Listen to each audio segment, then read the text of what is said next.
Hey everyone, and welcome to the last episode of Project RD256. That's right, I said it, last one. Thank you so much for watching. I hope you've enjoyed this. I just want to talk about a few more things. First off, I'm going to start with a little final walk around the bike. I don't really feel like I got a chance to show you everything, so I'm just going to show you that right now. Okay, so here you go. Here is the finished product. Well, at least somewhat finished. Still some things I got to address. First things first though, I got to say that Big Mike and his paint job on this thing, just amazing. Like, he absolutely knocked it out of the park. Without the paint job, this bike wouldn't look near as good as it does, and he just did a phenomenal job. Basically, I handed him a picture and this is what he came out with, so he nailed it for sure. But yeah, I mean, overall, really happy with the bike. The front end here is definitely something I never tried before. Really happy with how it turned out. It seemed to work really well. It's definitely the look I was going for. So yeah, happy with that. And coming up here, when you're doing something like this on a bike that wasn't designed to have fairings, there's a lot of tricks and a lot of things that had to be done. This fairing was not easy to fit, but my friend Doug, he welded me up some great brackets, and we were able to fit it up nicely. I did get my tack mounted, but obviously more of a temporary thing. We'll address that over the winter. And yeah, we'll come down here, have a look at the motor. It turned out really well as well. I'm really happy. It actually, ran pretty well. I definitely think there's going to be some tweaking to do, but all in all, really happy. Starting first kick, things like that, that was pretty nice. So yeah, come around here to the back, and again, this back tire fit up really well. Got my chain nice and straight, back brakes worked well. Really came together, so I'm happy with that as well. Yeah, I mean, overall,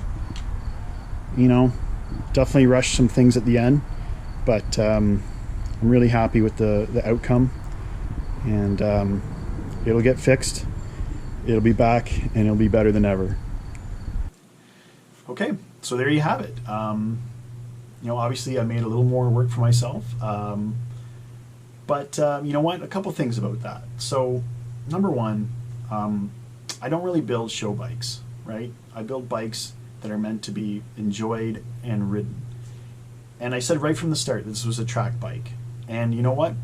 When I get it repainted, when I get all the kinks worked out, it's going to go back on the track. I mean, that's just the way it is. My number one priority when I build a bike is that I want it to be fun. And I hope to have a lot of fun on it. The next thing is, even though it looks pretty much done, as anyone who's done some of these projects know, it's never really always 100% done, right? I mean, I'd say right now I'm sitting about 75%. There's still some things I'd love to change, and I will. Obviously I want to get it running better. Obviously I want it to not lock the front wheel. But yeah, those things will get worked out. And, it'll get there, but it's never ending, right? I mean, it is what it is, and we'll just keep going. Now, in saying that, there's a few people I wanted to give a bit of a shout out to. Obviously, you heard me talk about Big Mike, my painter. Again, I can't say enough. Basically, I got my gas tank back with about 3.5 weeks before the festival. I didn't even bother calling any paint shops. I figured they'd just probably all laugh at me.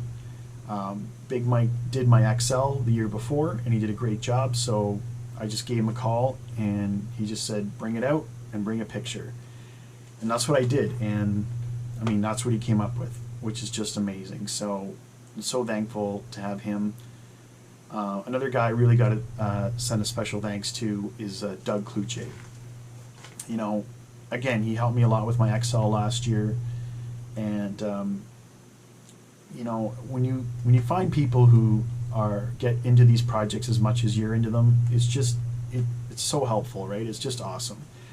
And both those guys, you know, when I called them up and asked them for help, they were right there for me. So that's all you can ask for. I definitely got to thank my boss, Terry Wolf, for letting me use his shop, some of the input he gave me, and some of the help.